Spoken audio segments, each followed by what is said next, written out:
साथियों,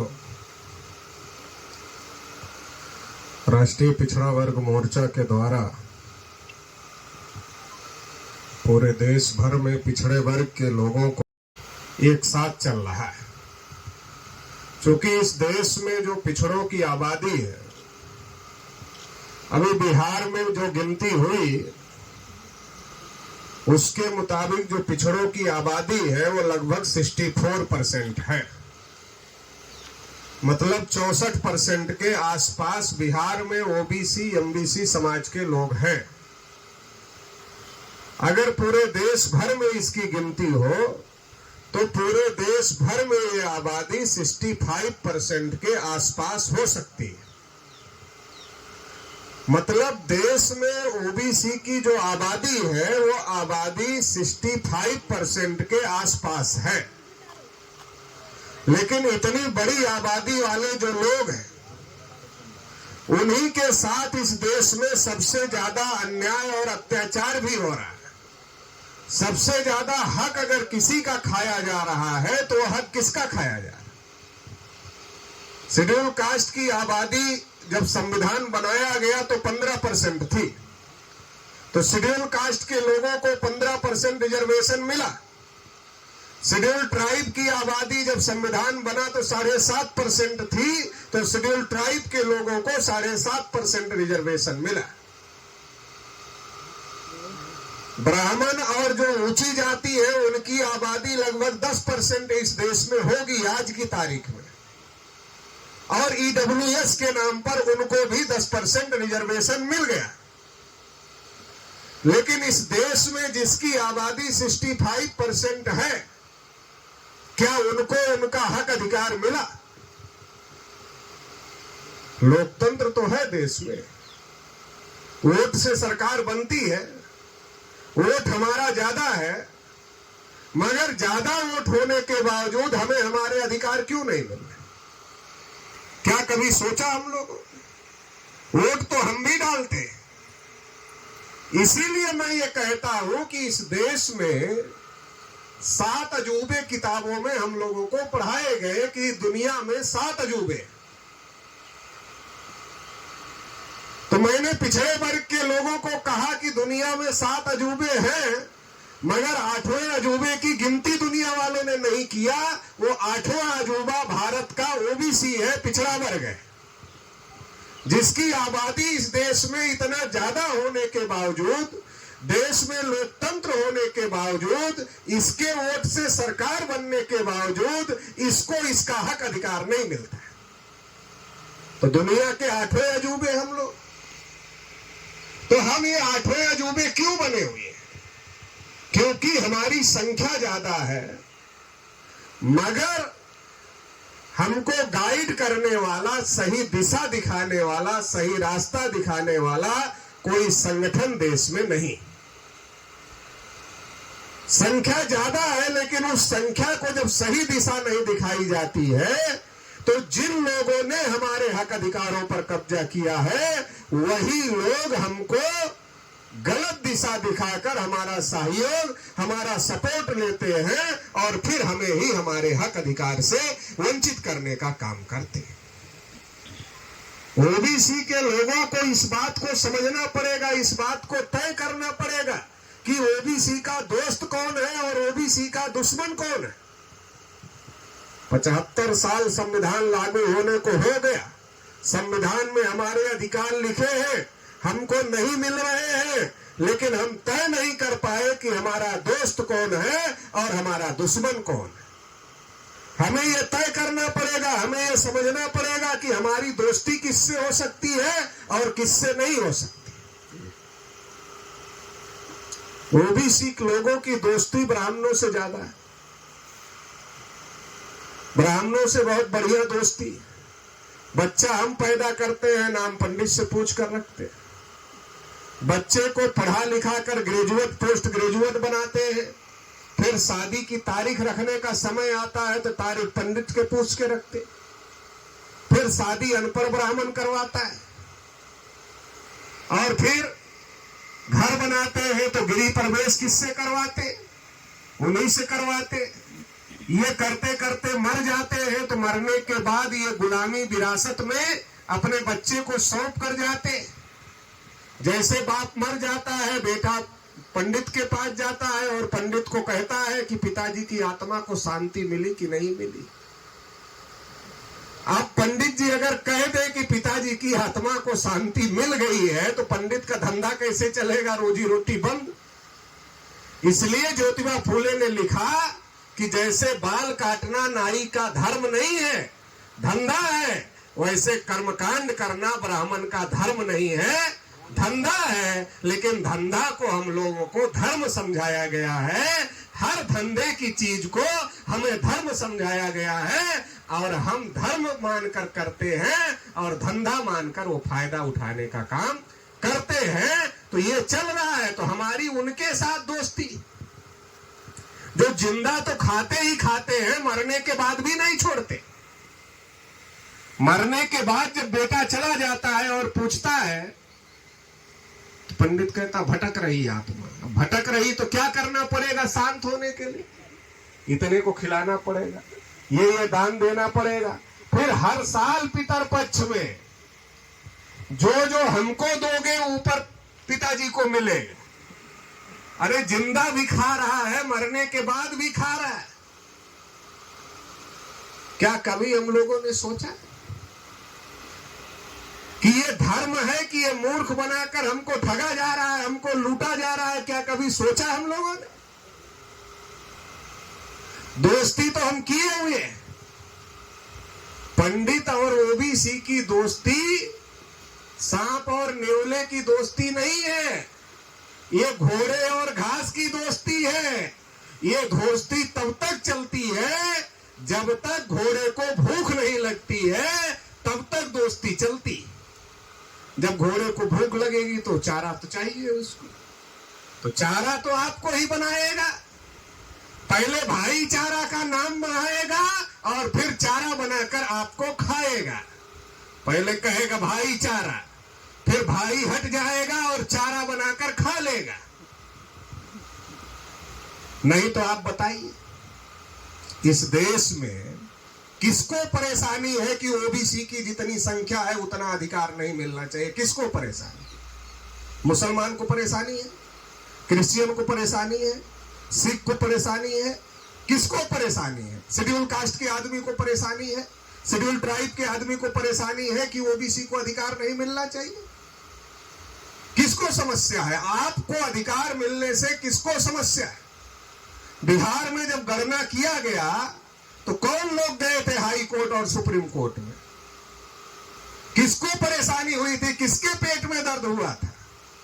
और अभी जो आरक्षण बढ़ाया गया इसको कौन लोग रोक कर रखे हुए? किसके पेट में दर्द है? तो हमको समझना पड़ेगा कि किससे दोस्ती करना ठीक है और किससे दोस्ती करना ठीक नहीं है। ये बात समझना पड़ेगा और अगर ये बात हम नहीं समझ पाएंगे तो हम अपनी लड़ाई नहीं लड़ पाएंगे। ये वही बिहार है, पिछड़े वर्ग की दृष्टि से बिहार क्रांति भूमि है। बिहार में तमाम महापुरुष पैदा हुए। ये वही बिहार है जहां त्रिवेणी संघ बना था। और जब त्रिवेणी संघ के लोगों ने कांग्रेस के पास गए, कांग्रेस के बड़े बड़े नेताओं के पास गए और उनको टिकट मांगा कि हमें भी टिकट दे दो, हम पिछड़े वर्ग के लोग हैं, तो कहा योग्य आदमी लेकर आओ। तब तो लगान जो भरता था उसको चुनाव लड़ने का अधिकार होता था, सब लोग चुनाव नहीं लड़ सकते थे।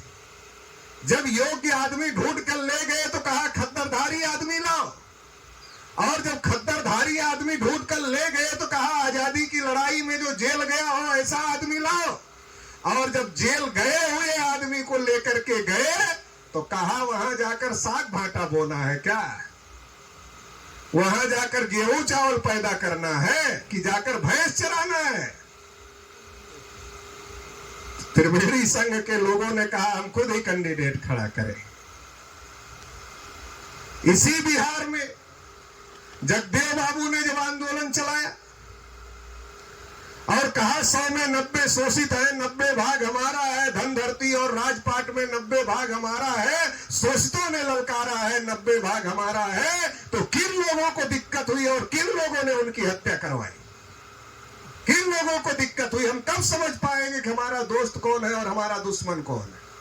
हम कब तक उनके गले में घूमते रहेंगे? वो नया नया रूप लेकर आते हैं, फिर हमको भाई बनाते हैं, फिर चारा बनाते हैं, फिर हजम कर लेते हैं, और हम फिर जहां के हैं वहीं खड़े रहते हैं। तो हमें इस बात को समझना पड़ेगा, दोस्त कौन है हमारा और दुश्मन कौन है हमारा, ये तय करना पड़ेगा।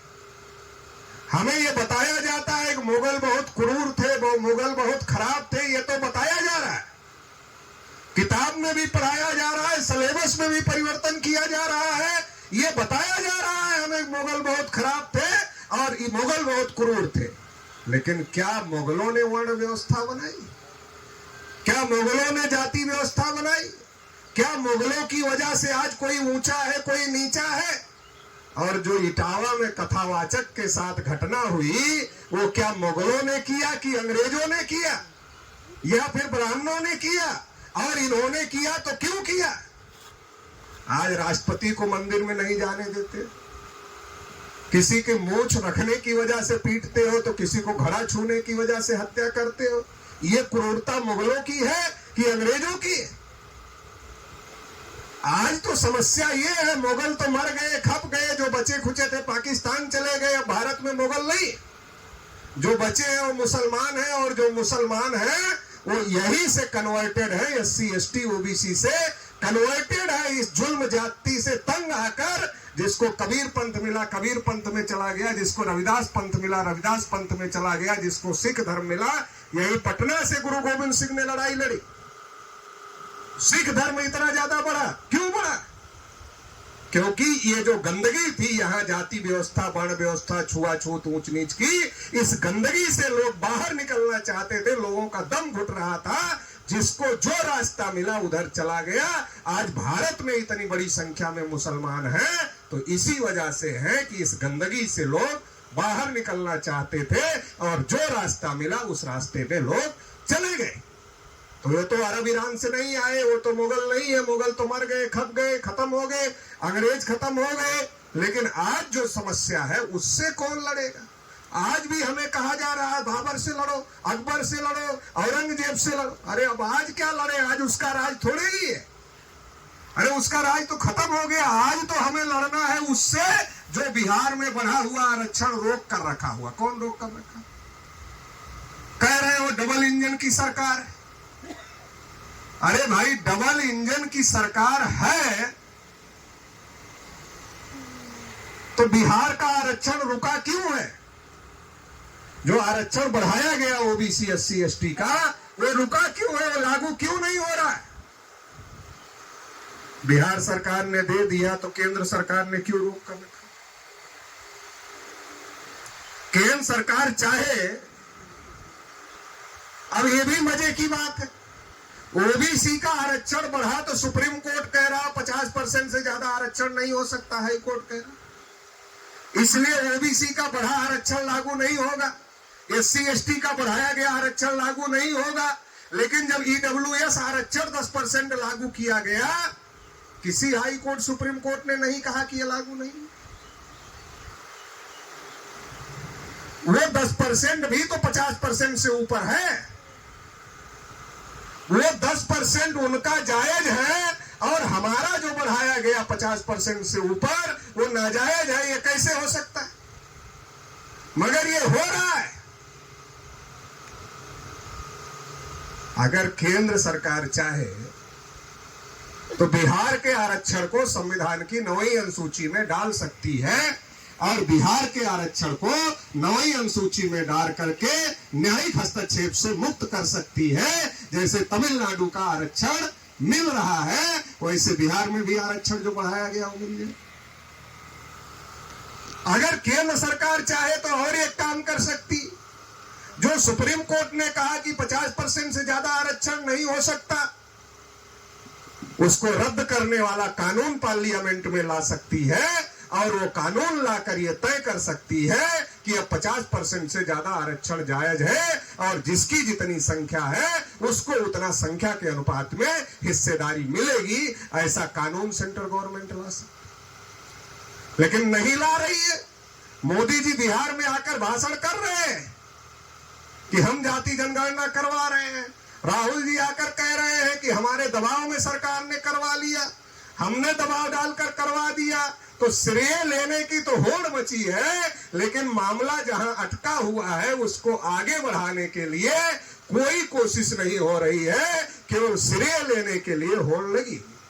तो हमें समझने की जरूरत है कौन रोक रहा है, दोस्त कौन है और दुश्मन कौन है, ये तय करने की जरूरत है। देखिए, जब जिसके हित आपसे टकरा रहे हैं उससे आपकी दोस्ती कैसे हो सकती। जब शरद यादव जी थे राज्यसभा में, तो शरद यादव जी ने पार्लियामेंट में सवाल पूछा कि कितने कितने कौन लोग हैं नौकरियों में। तो भारत सरकार के कार्मिक मंत्रालय ने लिखकर दिया 79.2%, मतलब लगभग 80% क्लास 1 क्लास 2 की नौकरियों में ब्राह्मण और ऊंची जाति के लोग हैं। अब 80% वो है, रिजर्वेशन हमारा है SC ST OBC का 50%, लेकिन जब 80 वो है तो इसका मतलब जितना हमको आरक्षण मिला वो भी नहीं भरा गया, उसमें भी 30% ले लिया। 50% जनरल जो सबके लिए ओपन है वो 50 भी उन लोगों ने अकेले कब्जा कर लिया और 30% रिजर्व कैटेगरी से भी ले लिया और 80% उनका कब्जा कर लिया। अब ओबीसी कह रहा है कि हमारी संख्या 63% है, 64% है, 65% है, हमें हमारी जितनी संख्या है उतना चाहिए। अब दिक्कत किसको होगी, पेट में दर्द किसको होगा? अरे जो 80% कब्जा किया है उसी के तो पेट में दर्द होगा और वो रोकने का काम करेगा, तो आप उसी से दोस्ती कर रहे हैं। जो आपका कब्जा किया है आप उसी से दोस्ती कर रहे हो। जब आप उसी से दोस्ती कर रहे हो तो लड़ोगे किससे? अरे जिससे लड़ना है उससे तो दोस्ती कर रहे हो, तो लड़ोगे किससे? और वो लड़ा देता है, फिर वो कहता तुम मुसलमान से लड़ो, तुम शेड्यूल कास्ट से लड़ो, तुम आदिवासी से लड़ो। लड़ना उधर है, लड़ इधर रहे हो। अब इधर लड़ोगे तो क्या मिलेगा? इधर कुछ है ही नहीं। अरे जहां कुछ है वहां लड़ोगे तो कुछ मिल जाएगा थोड़ा बहुत, और जहां कुछ है ही नहीं वहां लड़ोगे तो क्या मिलेगा? अब मुगल मर गए, खप गए, उनसे लड़ोगे तो क्या मिलेगा? अब तो राजपाट उनका है नहीं। जब राजपाट था तब हमारे पूर्वज लड़े तो राजपाट कब्जा भी किए, राजपाट छीने भी, लेकिन आज तो है नहीं ना। जब मुगल थे तो गुरु गोविंद सिंह जैसे लोग, छत्रपति शिवाजी महाराज जैसे लोग हमारे पूर्वज लड़े, और आज जो ये मुगल चिल्ला रहे हैं तब तो उनके यहां दरबारी थे। कौन थे बीरबल? कौन थे? क्यों दरबार कर रहे थे? शिवाजी महाराज हार जाए इसके लिए 400 ब्राह्मण यज्ञ कर रहे थे। आज हमको समझा रहे मुगल क्रूर थे और तब मुगलों को जीतने के लिए यज्ञ कर रहे थे। तो हमें समझना पड़ेगा कि आज वो मुगल कह के हिंदू मुसलमान करना चाहते हैं, और हिंदू मुसलमान करके जो ओबीसी का हक है वो हक हजम करना चाहते हैं, वो हक नकारना चाहते हैं। ये समझने की जरूरत है। ये अगर हम समझेंगे तो सही दिशा में हमारी लड़ाई होगी, नहीं तो सही दिशा में हमारी लड़ाई नहीं। जितने पत्रकार टीवी पर बैठकर कांवर के समर्थन में डिबेट कर रहे हैं और जितने नेता बोल रहे हैं, पता कर लो उनके एक्को के लड़के कांवर उठा रहे हैं, पूछ लो, पता कर लो ना। जितने पत्रकार टीवी पर बैठकर और जितने नेता टीवी पर बैठकर बवाल कर रहे हैं, किसके बच्चे उठा रहे हैं? उनके तो कॉन्वेंट में पढ़ रहे हैं, उनके तो अंग्रेजी इस माध्यम के स्कूलों में पढ़ रहे हैं, उनके बच्चे तो विदेशों में पढ़ रहे हैं। अपने बच्चे को कॉन्वेंट में इंग्लिश मीडियम में और विदेशों में पढ़ा रहे हैं, और आपके बच्चे को प्रोत्साहित कर रहे हैं कांवर उठाओ। उत्तर प्रदेश के बरेली का एक टीचर वो एक गाना गा दिया तो उसके ऊपर FIR हो गई, कांवर लेके मत जाना, गंगवार ओबीसी का आदमी।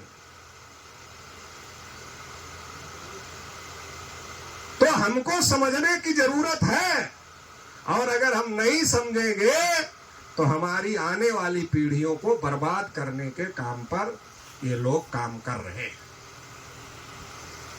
इस देश में अंग्रेजों और मुगलों के खिलाफ इस देश में उनसे ज्यादा खतरनाक जाति व्यवस्था और वर्ण व्यवस्था बनाने वाले वो लोग हैं जिन्होंने लिखा कि अगर इनके कान में ज्ञान का शब्द पड़ जाए तो शीशा पिघला कर डालना चाहिए, आंख से देख ले तो सूजा डालना चाहिए, उच्चारण करे तो जीभ काट लेनी चाहिए, और बराबर में अगर आसन पर बैठ जाए तो पीछे से मांस। जब ज्योतिबा फूले ने आंदोलन चलाया तो उनका विरोध किया। ज्योतिबा फूले किसके खिलाफ आंदोलन चला रहे?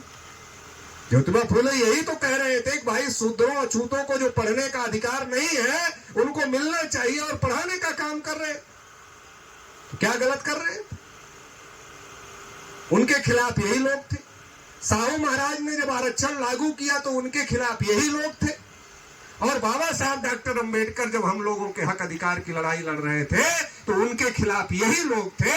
और इन प्रयासों की वजह से जब भारतीय संविधान आया और भारतीय संविधान में सबको हक अधिकार मिल गया तो आज भारतीय संविधान के खिलाफ भी कोई और नहीं है, यही लोग हैं। क्योंकि इनको ये फितूर दिमाग से नहीं उतर रहा है कि हम बड़े।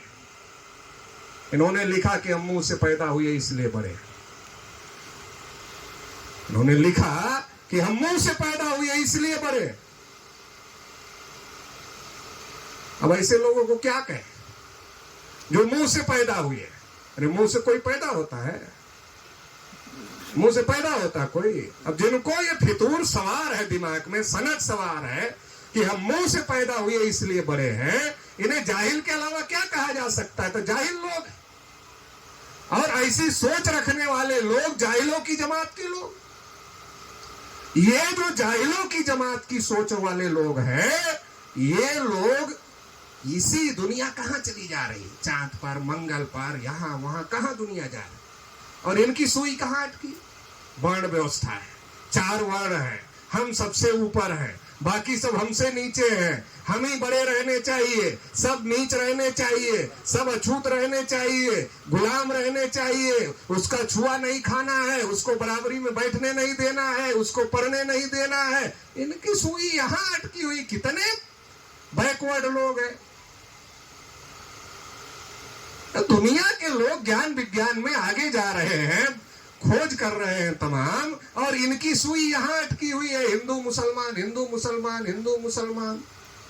यादव हो तो कथा कैसे कह सकते हो, शेड्यूल कास्ट हो तो मंदिर में कैसे जा सकते हो, ओबीसी हो तो हम तुम्हारा घर शुद्ध करेंगे। इनकी सुई यहां अटकी हुई है, तो जाहिल नहीं है तो क्या है लोग? और ऐसे लोगों का साथ हम लोगों को मिल गया। ऐसे लोगों से हमारी बड़ी, ओबीसी के लोगों की बड़ी गहरी मित्रता है, बड़ी गहरी दोस्ती है। तो ये जाहिल लोगों से दोस्ती है तो हमको भी जाहिल बना रहे हैं, इसी सोच में ढकेल रहे। वो तो खुद ही इसी सोच के है और हमको भी इसी सोच में ढकेल रहे। तो हमें इस बात को समझना होगा और हमें रास्ता तय करना होगा अपने पूर्वजों का, ज्योतिबा फूले का, साहू महाराज का, बाबा साहब अम्बेडकर का, जगदेव बाबू का, कर्पूरी ठाकुर का, राम स्वरूप वर्मा का, ललई सिंह यादव का, आर्यल चंदापुरी का। ये जो रास्ता है, ये रास्ता हमारे कल्याण का रास्ता है। आज जो हम बोल रहे हैं, आप लोग सुन रहे हैं, ये इन्हीं लोगों की वजह से है, नहीं तो ये बोलने नहीं देते। बोलने का अधिकार भी नहीं था। एकलव्य जब गुरु द्रोणाचार्य के पास गया और कहा कि गुरुजी हमें भी धनुर्विद्या सिखा दो, द्रोणाचार्य ने कहा तुम्हारा कुल क्या है, तुम्हारा गोत्र क्या है? बताया, कहा तुम्हारे लिए धनुर्विद्या नहीं। जब स्वतः अभ्यास कर लिया, स्वतः प्रयास कर लिया और दुनिया का सबसे बड़ा धनुर्धर हो गया, तो द्रोणाचार्य ने उसका अंगूठा काट लिया। क्यों काट लिया अंगूठा? द्रोणाचार्य मांसाहारी थे, मांस खाते थे। मुझे तो नहीं पता है मांसाहारी थे, शाकाहारी थे। लेकिन अगर मांस खाने वाला आदमी भी द्रोणाचार्य थे तो क्या अंगूठे में इतना मांस होता है उससे पेट भर जाएगा? तो खाने के लिए तो अंगूठा नहीं मांगा होगा, पेट भरने के लिए तो अंगूठा नहीं मांगा होगा, फिर अंगूठा क्यों मांगा? इसलिए मांगा कि एक धनुर्धर इस मूल निवासी बहुजन समाज में पैदा हुआ है, ये हजारों लाखों धनुर्धर पैदा करेगा। तो ये जो गुलामी हमने इन लोगों के ऊपर थोपी है कि तुमको पढ़ने का अधिकार नहीं, तुमको पढ़ाने का अधिकार नहीं, तुमको धन रखने का अधिकार नहीं, तुमको शस्त्र उठाने का अधिकार नहीं, ये गुलामी खत्म कर। इसलिए अंगूठा काट लिया कि दोबारा धनुष ना चला सके। आज भी तो वही किया जा रहा है। अभी यूपीएससी का रिजल्ट आया, ओबीसी के लोगों की मेंस में मेरिट जनरल से ज्यादा है और इंटरव्यू में कम कर दिया। जैसे 2004 में अंगूठा काटा था वैसे आज भी बैठ के हर जगह काट रहे। प्रैक्टिकल में आपके बच्चे को कम नंबर मिलेगा, लिखित में भले वो टॉप करिए।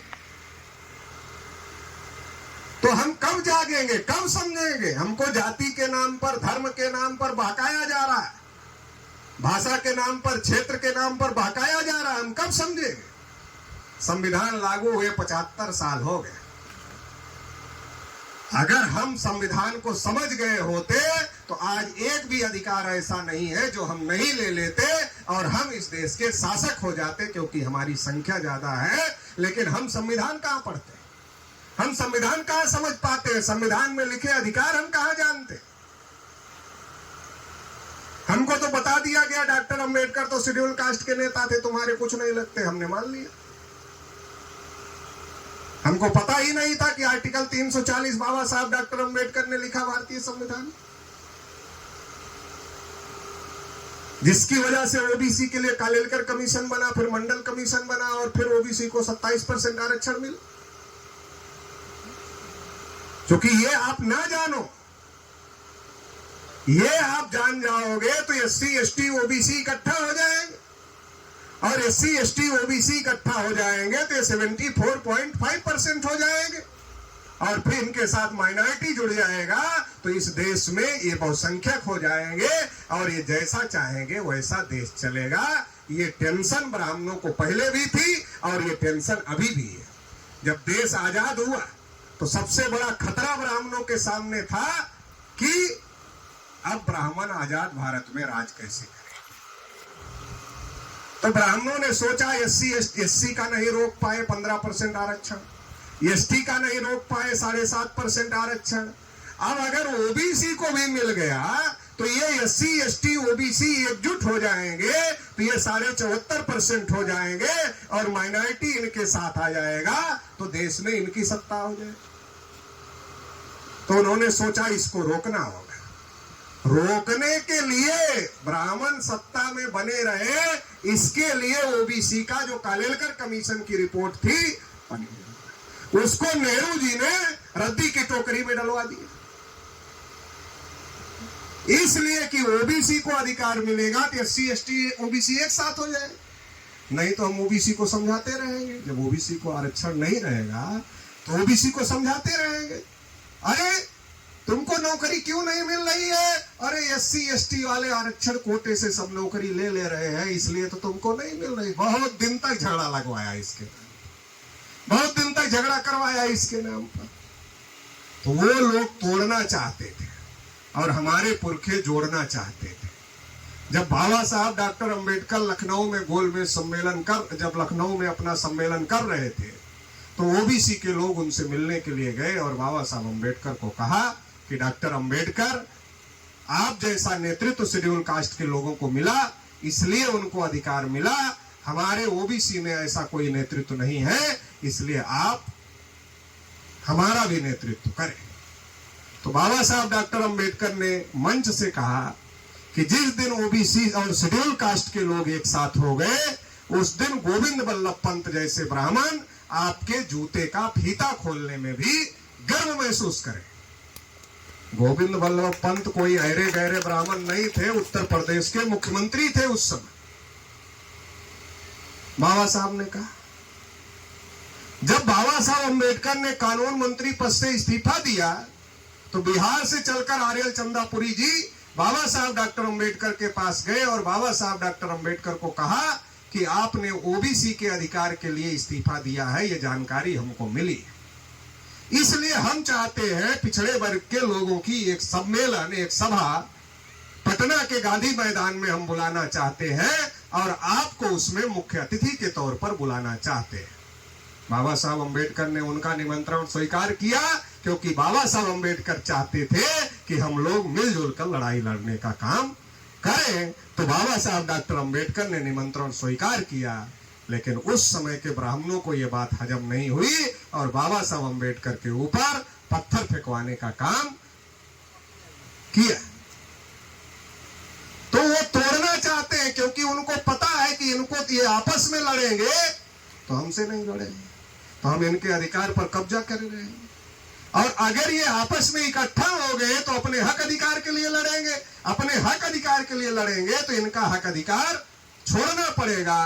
तो इसलिए वो तब भी रोक रहे थे और आज भी इकट्ठा होने से रोक रहे हैं, आज भी जागृत होने से रोक रहे हैं। तो हमें पिछड़े वर्ग के लोगों को जगाना है कि अब जाति के नाम पर लड़ाई नहीं, धर्म के नाम पर लड़ाई नहीं, भाषा के नाम पर लड़ाई नहीं, क्षेत्र के नाम पर लड़ाई नहीं। फिर लड़ाई किस बात की होनी चाहिए?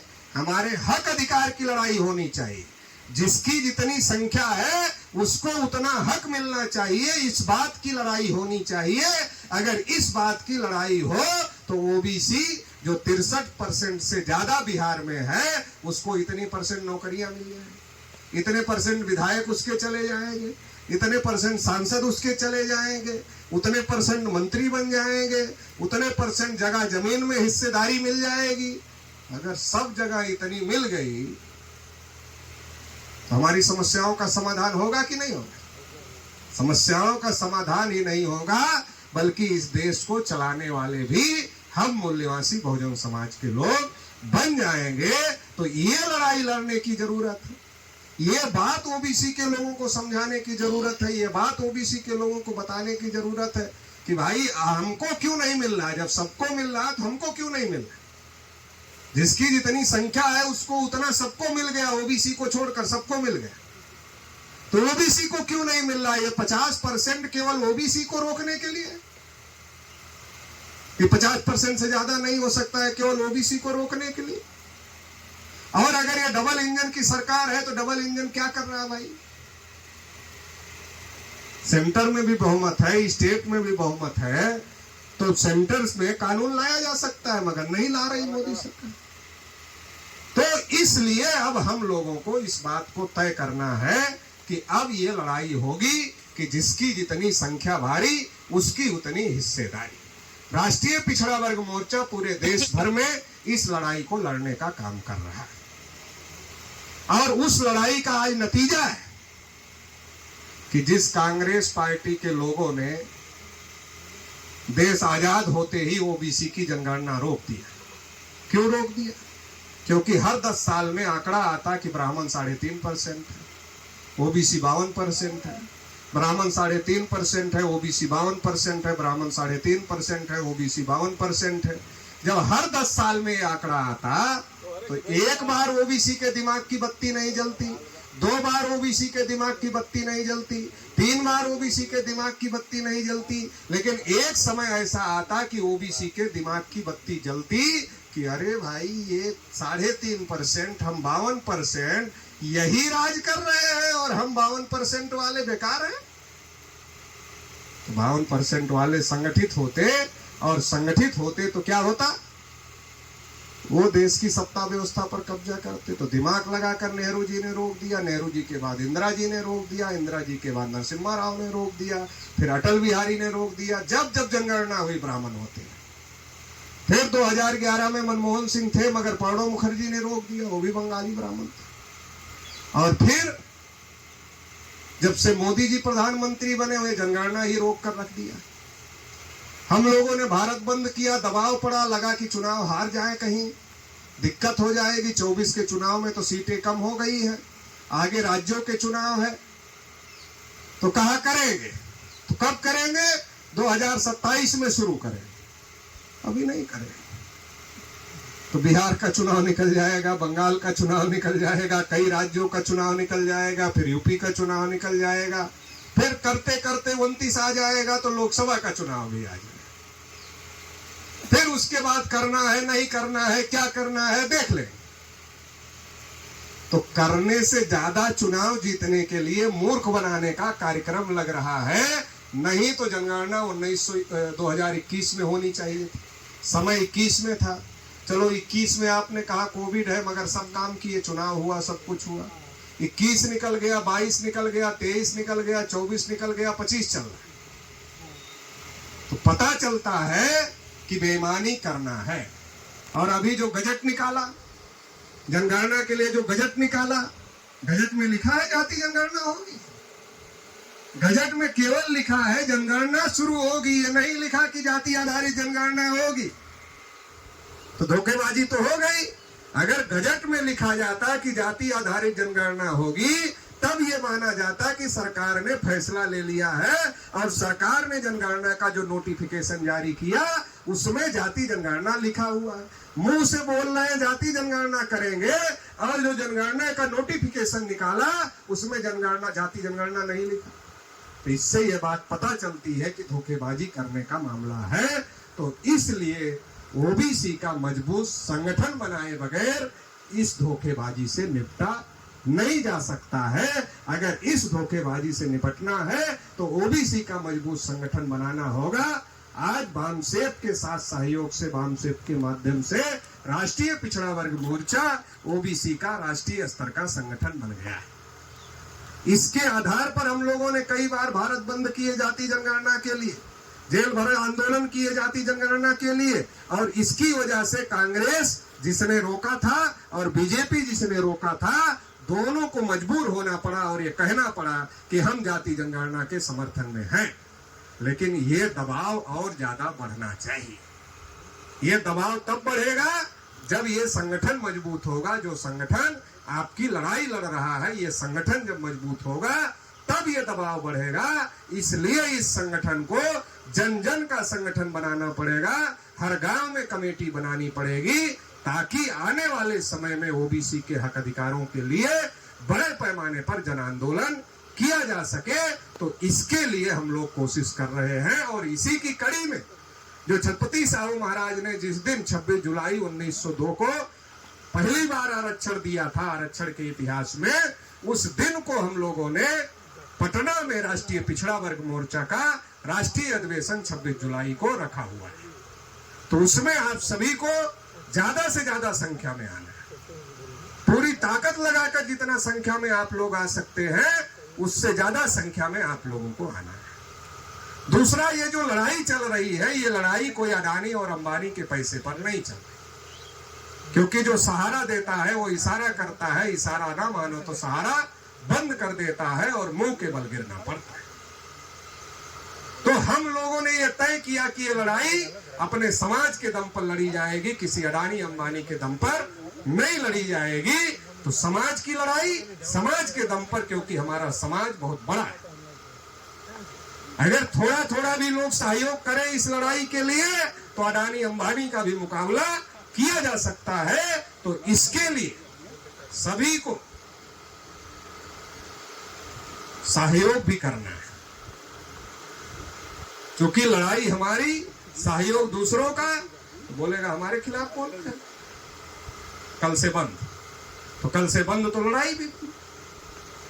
और ये अपने दम पर खड़ा है, स्वाभिमानी खड़ा है, आत्मनिर्भर खड़ा है। इसलिए 4.5 लाख लोगों को लेकर हम लोगों ने आरएसएस हेडक्वार्टर को घेर लिया था। जब हमारे कार्यक्रम को परमिशन नहीं मिल रही थी तो हम लोगों ने सोचा ये तो बीजेपी की सरकार है नहीं, ये तो आरएसएस की सरकार है, तो बीजेपी को क्यों घेरा जाए, आरएसएस को ही घेर लिया जाए। तो 4.5 लाख लोगों को लेकर अमन मेश्राम साहब के नेतृत्व में हम लोगों ने नागपुर में आरएसएस हेडक्वार्टर को घेर लिया था। अरे किसी नेता की सोचने की भी औकात नहीं है आरएसएस हेडक्वार्टर घेरने की। घेरना तो बहुत बड़ी बात है, बोलने से लोग डरते हैं आरएसएस के खिलाफ, घेरने की तो बात ही बहुत बड़ी। तो वो क्यों हम लोग कर लेते हैं, हम लोग क्यों बोलते हैं, क्यों लड़ लेते हैं? क्योंकि हम लोग किसी अडानी अंबानी टाटा बिरला पूंजीपति उद्योगपति नेता के भरोसे नहीं है। हमारी जो लड़ाई है वो हमारे समाज के दम पर है। तो इसलिए ताकत भी समाज के लोगों को देना होगा। बुद्धि, पैसा, समय, श्रम, हुनर समाज के लोगों को लगाना होगा। हमारी लड़ाई, हमारा योगदान रहेगा तो हमारी लड़ाई मजबूत होगी। और हर व्यक्ति का योगदान होना चाहिए, कम ज्यादा कुछ भी हो, 1 रुपए से लेकर जितना हो सकता है हर व्यक्ति का योगदान होना चाहिए। हर व्यक्ति को बुद्धि लगनी चाहिए, हर व्यक्ति का पैसा लगना चाहिए, हर व्यक्ति का समय लगना चाहिए, हर व्यक्ति का श्रम लगना चाहिए, हर व्यक्ति का हुनर लगना चाहिए। तब ये लड़ाई मजबूत होगी और तब जो हमारे महापुरुष चाहते थे उनका सपना पूरा होगा। जगदेव बाबू ने कहा था पहली पीढ़ी मारी जाएगी, पहली पीढ़ी मारी जाएगी, दूसरी पीढ़ी जेल जाएगी और तीसरी पीढ़ी राज करेगी। तो ये जो सपना है, ये सपना अगर पूरा करना है तो अपने दम पर संगठन बनाना होगा, नहीं तो कांग्रेस आती है, कांग्रेस भगाओ तो बीजेपी आती है, फिर बीजेपी भगाओ फिर कांग्रेस आती है, फिर कांग्रेस भगाओ फिर बीजेपी। असली ताकत तो सेंटर में है ना, असली ताकत। अब यहाँ तो आरक्षण बढ़ा दिया, सेंटर से कानून नहीं आ रहा, रुकी हुई है। असली ताकत वहां है। और 75 साल से एक भी शेड्यूल कास्ट की पार्टी सेंट्रल गवर्नमेंट नहीं बना पाई, एक भी शेड्यूल ट्राइब की पार्टी सेंट्रल गवर्नमेंट नहीं बना पाई, एक भी ओबीसी की पार्टी 5 साल के लिए सेंट्रल गवर्नमेंट नहीं बना पाई। एक बार देवगौड़ा जी कुछ दिन के लिए बने थे, एक बार चौधरी चरण सिंह कुछ दिन के लिए बने थे, गिर गई थी सरकार। तो किसकी सरकार चल रही है 75 साल से? क्षत्रियों की कोई पार्टी नहीं बनाई, वैश्यों की कोई पार्टी नहीं बनाई, 3.5% ब्राह्मणों की पार्टियां ही सेंट्रल गवर्नमेंट पर कब्जा की हुई हैं और हमको हमारे हक अधिकार से वंचित कर रही हैं। और दोनों आपस में नोरा कुश्ती करती रहती। हमें लगता है कि इसको भगाना है तो इसको लाना है, फिर इसको भगाना है तो इसको लाना है, हम बारी बारी से भगा रहे हैं। ये तो मंडल कमीशन भी लागू हुआ तो जनता उसका, जब वो बीपी सिंह प्रधानमंत्री बने तब लागू हुआ, नहीं तो कांग्रेस भी नहीं दे रही थी, बीजेपी भी नहीं दे रही थी। राजीव गांधी तो 1.5 घंटा, जिनको कहा जाता बोल नहीं पाते थे, वो 1.5 घंटा पार्लियामेंट में मंडल कमीशन के खिलाफ भाषण किया। और भाजपा वालों ने मंडल के खिलाफ कमंडल शुरू कर दिया ताकि ओबीसी के साथ धोखा किया जा सके, और धोखा हो गया। मंडल की केवल एक सिफारिश लागू हुई और ऊपर से क्रीमी लेयर लगा दिया गया। आज तक ओबीसी वाले नहीं जान पाए क्रीमी लेयर क्या। तो बड़ी दिक्कत है। तो इसलिए हमको अगर इनसे निजात पाना है तो इस देश में अपना मजबूत संगठन निर्माण करना होगा। नहीं तो ये 5 जूता मारता है तो हम चिल्लाते हैं तो बहुत गुस्सा हो जाते हैं, तो क्या कहते हैं अब कि इसको हटा दे, तो जोर शोर से दम लगाते तो उसको हटा देते, दूसरा आ जाता है तो पहला वाला उसके पास जाता और कान में पूछता, आ गए आ गए, कैसे आ गए? अरे लोगों ने हमको चुना, आ गए। कैसे चुना? हम इनको 5 जूता नहीं लगाते तो ये हमारे ऊपर गुस्सा होते, गुस्सा नहीं होते तो तुमको लेकर आते। हमने 5 लगाया तब ये हमारे ऊपर गुस्सा हुए, इसलिए तुमको लाए। नहीं तो ये अपने पार्टी को खोजते कि अपनी पार्टी खड़ा करें। लेकिन जब 5 हमने लगाया तो ये गुस्से में आ गए और कहा इसको हटाना है चाहे जिसको लाना है। तो हमारे बाद विकल्प में तुम ही थे तो तुमको ले आए। तो तुम एक बात का ध्यान रखना, हमारे 5 जूता लगाने की वजह से ये लोग गुस्से में आकर तुमको वोट दिए हैं, तो तुम 5 का 4 मत कर देना, 2-3 और बढ़ा देना, 5 का 8 कर देना। तो दूसरी आई 8 कर दी, फिर अब कह रहे अरे नहीं वही ठीक थी, ये तो और 8 जूता मार रही, बहुत खतरनाक हो गई, अब उसको लाना है, अब पहले वाले को लाना। 75 साल से वो जूते बढ़ाते जा रहे हैं और हम बारी बारी से गुस्से में आकर उनको लाते जा रहे हैं और हमारी समस्याओं का समाधान नहीं हो रहा। 90 में जब मंडल कमीशन आया तो उस समय कांग्रेस की सरकार थी, मनमोहन सिंह वित्त मंत्री थे। न्यू इकोनॉमिक पॉलिसी आई, निजीकरण, भूमंडलीकरण, उदारीकरण। निजीकरण मतलब प्राइवेट चीजों को बेचा जाएगा, निजीकरण किया जाएगा। भूमंडलीकरण का मतलब पूरे दुनिया के पूंजीपतियों को बुलाया जाएगा। और उदारीकरण का मतलब यह है पूंजीपतियों के प्रति उदार रहा जाएगा, उनको लोन दिया जाएगा, उनको जमीन दी जाएगी, उनको सस्ते में चीजों को बेचा जाएगा, सस्ते लेबर दिए जाएंगे, लेबर लॉ कमजोर किया जाएगा। और अगर उनको इतना पैसा दिया कि भाग गए, कहीं लेकर के भाग गए, पता है आपको कौन कौन भाग। तो ये है उदारीकरण। ये कब आया? 90 में। किसने लाया? कांग्रेस ने। और अब नरेंद्र मोदी किसकी सरकार है? भाजपा की। अब ये कसम खा ली है कि एक भी चीज नहीं छोड़ेंगे जो प्राइवेट नहीं कर देंगे। कानून लाया कांग्रेस ने, धुआंधार बेचने का काम नरेंद्र मोदी कर रहे हैं। अब ना रहेगा बांस, ना बजेगी बांसुरी, ना रहेगी सरकारी जगह, ना रहेगा आरक्षण। आरक्षण तो सरकारी जगह है, जब सरकारी जगह सब प्राइवेट तो आरक्षण कहां रहेगा? तो आरक्षण 0। अब 0 में आपको कितना % चाहिए बताइए? हर चीज बेचा जा रहा है। तो समस्याएं बहुत है। अगर इसको रोकना है तो रोकने के लिए अपनी ताकत निर्माण करना पड़ेगा। अपनी ताकत नहीं निर्माण करेंगे तो दूसरे के ताकत पर यह लड़ाई नहीं लड़ी जा सकती है। अपनी ताकत निर्माण करने के लिए आप लोग कोशिश करेंगे और राष्ट्रीय पिछड़ा वर्ग मोर्चा को मजबूत करेंगे, क्योंकि राष्ट्रीय पिछड़ा वर्ग मोर्चा जितना मजबूत होगा ब्राह्मणवाद उतना कमजोर होगा। क्यों? ब्राह्मणवाद को कौन उठाया हुआ है? ओबीसी ही तो उठाया हुआ है। अगर ओबीसी हट जाए तो ऊपर से गिरेगा धड़ाम से नीचे, परखच्चे उड़ जाएंगे, पता नहीं चलेगा कहाँ। ऊपर है, बीच में ओबीसी उठाया हुआ है। ओबीसी हट जाए वहां से, केवल हट जाए बस, वो खुद ही नीचे आएगा धड़ाम से, परखच्चे उड़ जाएंगे, पता नहीं चलेगा कहाँ। तो अगर इस देश में ब्राह्मणवाद को कमजोर करना है तो इस देश में ओबीसी के लोगों को जगाना होगा और ओबीसी के लोगों को वहां से हटाना होगा। जिस अनुपात में ओबीसी के लोग वहां से हटेंगे उस अनुपात में हमारी एससी एसटी ओबीसी माइनॉरिटी की गुलामी कम होगी। तो इसके लिए आप लोग कोशिश करेंगे और 26 तारीख को पटना में बड़ी से बड़ी संख्या में पहुंचेंगे। इस आशा और उम्मीद के साथ आप सभी लोगों ने मुझे सुना, इसके लिए बहुत बहुत आभार, धन्यवाद। जय मुल्ला।